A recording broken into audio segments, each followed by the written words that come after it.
Are you a student with a passion to study medicine? Or are you a Form 4 leaver who has just completed Form 4, waiting for the results? Or do you already have your results and you are thinking, which course am I to pursue? Then this is your video. This is from KCSE to Medicine, Bachelor of Medicine and Bachelor of Surgery to be specific. And this is Scholar Sensei. Let's get started. In this particular video, we're going to look at what are we going to ask ourselves. We have 5 questions that we shall ask ourselves. One of those questions is, what is medicine as a career, and am I really ready for it? Question number 2, what are the admission requirements to study medicine in Kenya, and how am I going to meet them? Question number 3, what are the costs and where can I enroll to study medicine? Number 4, what are the stages and duration of pursuing a medical career in Kenya? And lastly, what career opportunities and specialties can one explore in medicine? As a matter of fact, do you know that it's not a must that you end up in a hospital as a doctor, but there are so many other pathways you can actually take once you have your degree as a medical doctor. Be sure to watch to the very end to get that into perspective. Let's get into it.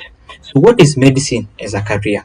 Medicine is simply the science or practice of diagnosis, treatment, and prevention of diseases. Okay, you'll basically be dealing with patients, ill patients, and you'll be required to take care of them for them to get well, or even to take care of those who are terminally ill as you take them the journey of their life to the very end. Something else to note is that medicine is a wide field and you require teamwork. If you're getting to medicine for you to actually be the one giving orders, then this is not your course. Okay, so this is a field that you'll have nurses, you'll have clinicians, you'll have public health officials, you have laboratory technicians, so many people in this field that you cannot take credit alone. So it will be a teamwork, and be ready to give in your perspective into it. So this is a teamwork, get used to it. And if you're interested in other fields of medicine, don't forget to watch our other videos as we keep on uploading them. Something else to note is that since this is a wide field, in this particular video we are looking at the Bachelor of Medicine and Bachelor of Surgery. And let's get into a reality check. What is it that I'm going to find in here? Number 1, this is a long-term commitment. It is lifelong learning. If you're not someone who is interested to learn the rest of your life, then this may not be your career, because medicine keeps on evolving and you will have to keep on reading books as it changes. Something else that you have are academic challenges. This is one of those courses that there is rigorous curriculum, as we shall see. This is a trimester, where others are enjoying 2 semesters in a year. You will be having 3 semesters of what we call trimester in a year. Continuous exams, you will have so many exams to deal with. You'll also be dealing with cadavers in your first year, basically meaning that you'll need courage, because cadavers are basically dead bodies. You will be doing a lot of dissection with them, and of course, if you really have passion in it, as they say, you'll get used to it. Maybe the first 2 weeks, you'll get used to it. Of course, I know that is not really good to say, but anyway, you'll need courage in the first few days, because you'll be dealing with dead bodies as you dissect, so that you actually understand how the human body is. You'll also have a limited social life. There will be time constraints. People will be wondering, why are you not calling home? Your friends will be like, why are you not attending parties with us? They will see that you are really into studies, not knowing that you have a lot to do. You will have so many PDFs to read, so many books to peruse, and at that time you will need a support system. Ensure that you create a support system as you get into it, because it's not going to be a smooth journey, but the good thing is that people have made it. Therefore, there is a great satisfaction. And because this is a higher calling, then ensure that you take it the way it is and take it to the end, because there's a great satisfaction in being a doctor, and you ought to be one to the very end. Therefore, what are the admission requirements for the Kenyan students?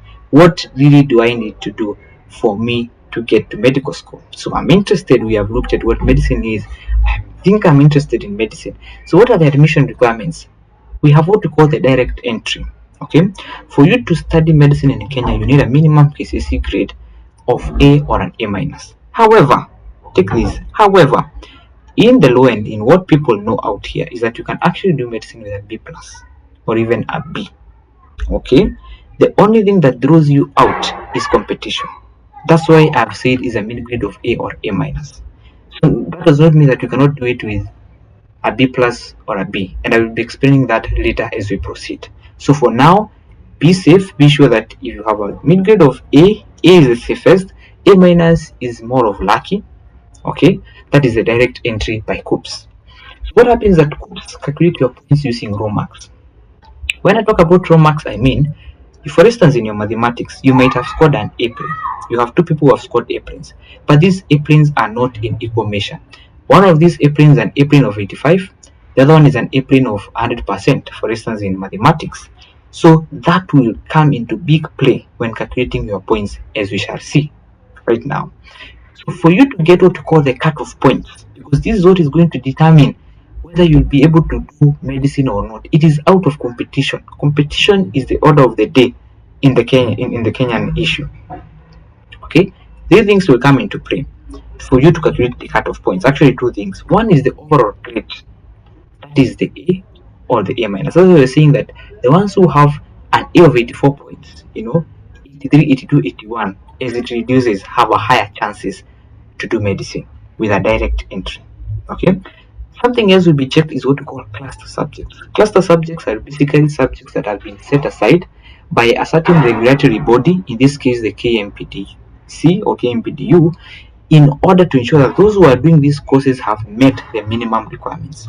And those four subjects are biology, chemistry, physics, or mathematics, and then English or Kiswahili. You need to have scored a minimum of B.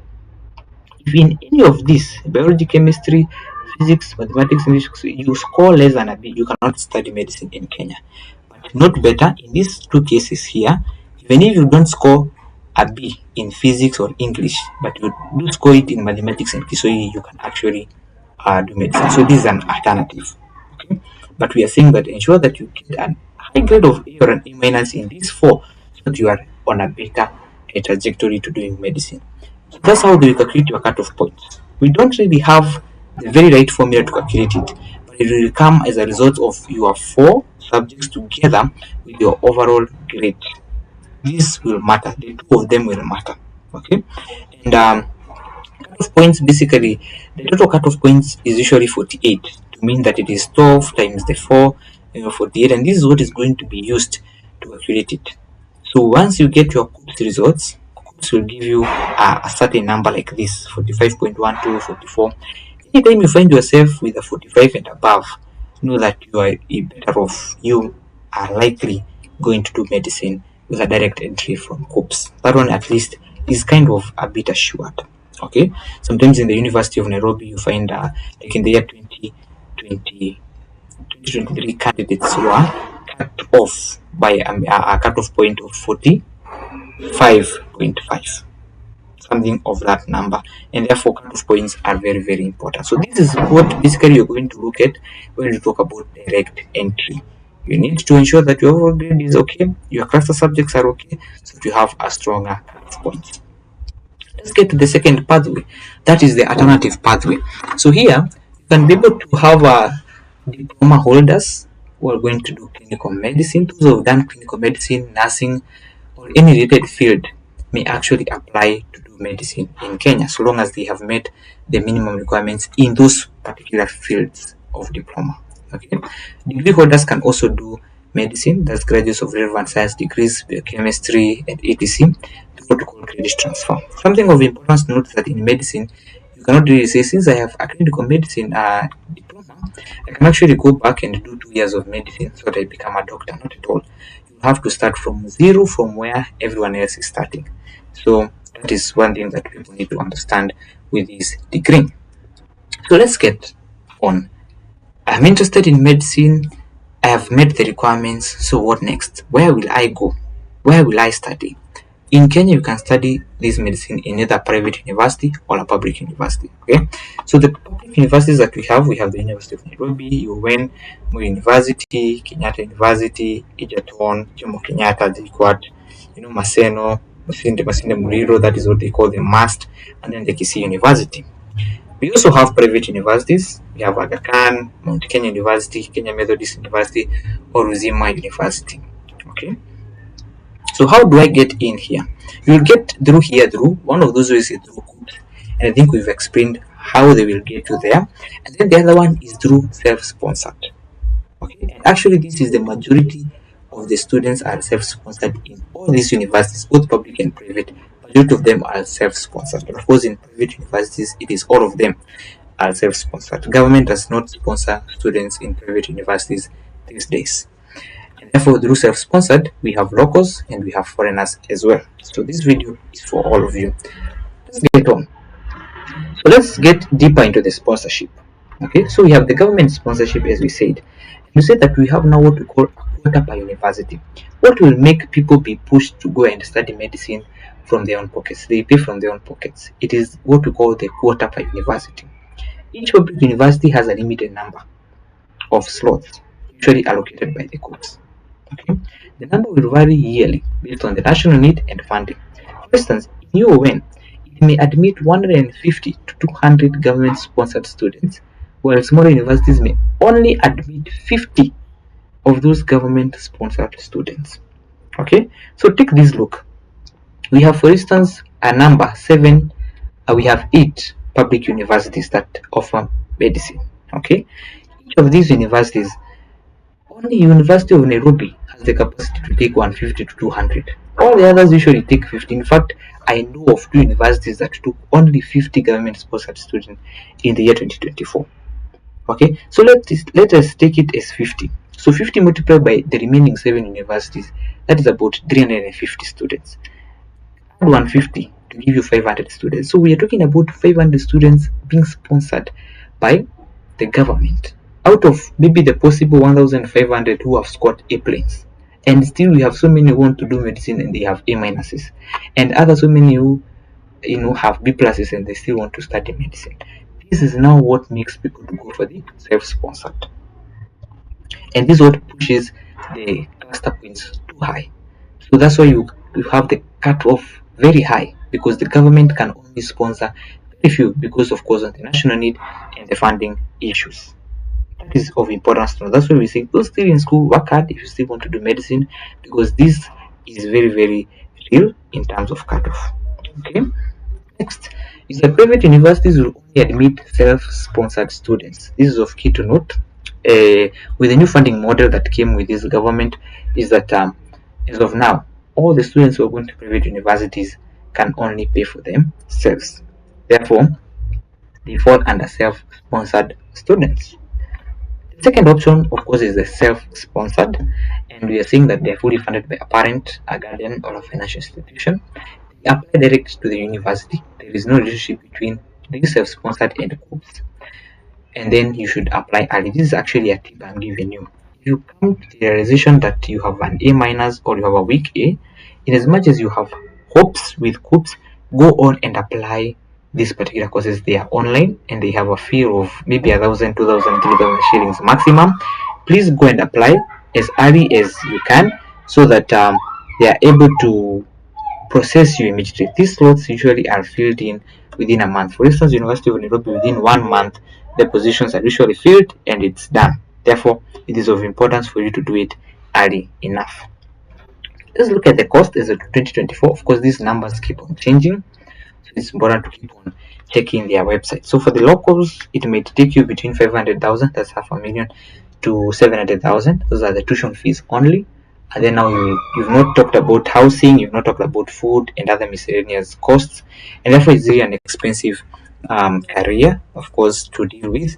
But I mean, people have money out here, So that is the range, but of course it keeps on changing as years keep on moving on. Foreigners is a range from 7,000 US dollars going upwards. That is also key, and of course keep on confirming on their website. The biggest takeaway in this whole session is please apply early. If at all you are listening to us and you have your degree here, especially you have your results, please go and apply early, because I mean some of these things are very limited slots and you have to keep on applying as early as you can. Good. So let's say you are now admitted, you are admitted to the degree. So how long will you take to complete this degree?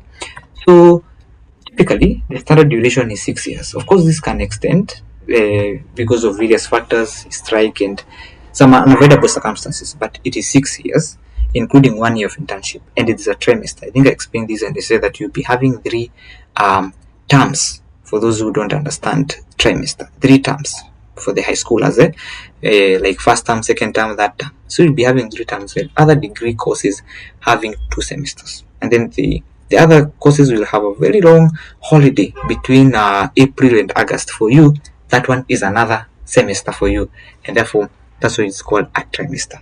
Okay, let's break down that duration.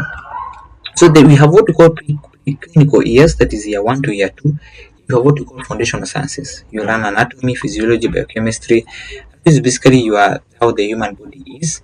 Physiology is the functioning of it. Biochemistry is basically the continuation of chemistry, of the interaction between biology and chemistry. Okay, so that is of importance to note. So those will be your preclinical years. Don't expect to start treating people in your preclinical years. That is year 1 and year 2. Okay, let's get to clinical years, year 3 to year 5. Clinical rotations in hospitals. This is where now things start getting sweeter. Okay, you start learning things like internal medicine, you start learning things like surgery itself. Clinical sciences are going to be in majority between year 3 to year 5. Okay, finally you have what we call the internship year. This is where now you are fully posted in a hospital, you are no longer in school, so you are going to be supervised. It's a supervised practice in various medical disciplines, okay, like surgery, pediatrics, and whatnot, and so on and so forth. Okay, so this is when you'll be rotating. You're in a pediatric ward maybe for 3 months, then you go to a surgical ward another 3 months, then you go to an internal medicine ward 3 months in a hospital in the 6th year. Then after that, now you graduate and so forth and so on. So the graduation timeline. We start with students typically will start the program in September of the admission year. Okay, and after 6 years, you will graduate in the November or December of your final year. That's how it is calculated. And then you will earn the title medical officers. It is important to know that the word doctor in medicine is usually a broad term. It is used in very many cadres, but for you, you will be called a medical officer in the medical world. So those people who are in the medical world will be recognizing you as an MO. So whenever you hear someone is an MO, know that they are medical officers. You will proceed to practice as a junior general doctor before specializing. Okay, that is important. So after that, what next after the degree? I now have my degree, so what do I do with it? We have what we call clinical practice. Okay, so with clinical practice now, this is what you'll do. This is what people actually do when they get that particular degree, and this is what we know generally. I want to become a doctor so that I become a surgeon, and so forth and so on. So whatever you are seeing on your screen at this moment are the 16 major fields in medicine. We have neurosurgery dealing with the brain, spine, and nerves. We have ophthalmology treating eye diseases. We have general surgery, surgery on different body parts like the stomach and the intestines. We have the radiology using X-rays and scans to see the inside body. Talk about pediatrics, diseases of the children. Talk about orthopedic surgery, fixing bones and joints and muscles. Talk about internal medicine, treating diseases in adults without surgery. Talk about family medicine, general care of the people of all ages. Talk about psychiatry, treating mental health problems. Talk about anesthesiology, making patients sleep on AMP during surgery. Talk about dermatology, treating skin, the hair, and the nail problems. Pathology, studying diseases by examining the tissue and fluids. ENT, that is the ear, nose, and throat specialist. Urology, treating problems with the urinary system and the male reproductive organs. Talk about neurology, treating brain and nerve diseases without surgery, and then emergency medicine, treating urgent or life-threatening conditions, then obs and gyn, caring for the pregnant women and women's health. Okay, so this is what people deal with. It's called the clinical practice. You hear someone as specialized, this is what they go to do. There are so many other fields in this. For instance, in internal medicine, you will find cardiologists and so many others. So this is where majority of the medical officers now go and specialize to become specialists. Okay, but there are other parts you can do with this degree, and one of them is what we call public health. You can actually go on to become a public health expert. Okay, you will work with NGOs or government agencies or international health organizations to design and to implement health policies. Okay, you can go on and do medical research. here.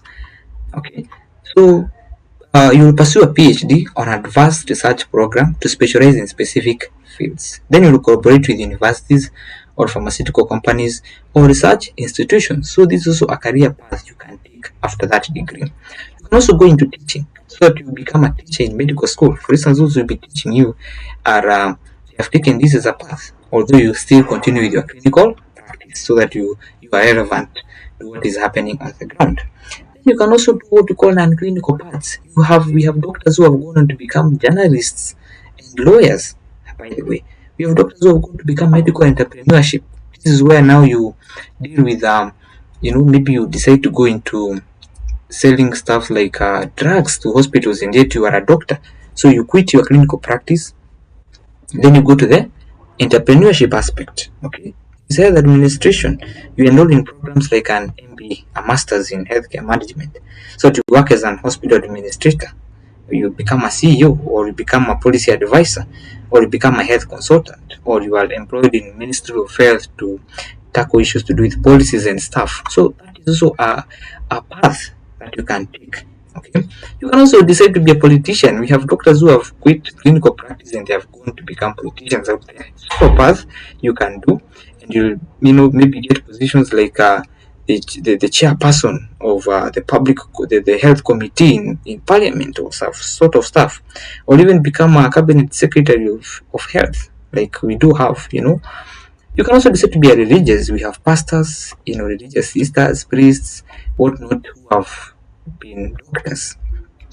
They have later gone on to become religious. So this is what you can do with a a medical degree. Very, very important and very, very nourishing. And with that, we come to the very end. Thank you very much for all this time. Indeed, medicine is a good career. Success in your endeavors, wherever you are, whatever stage you are.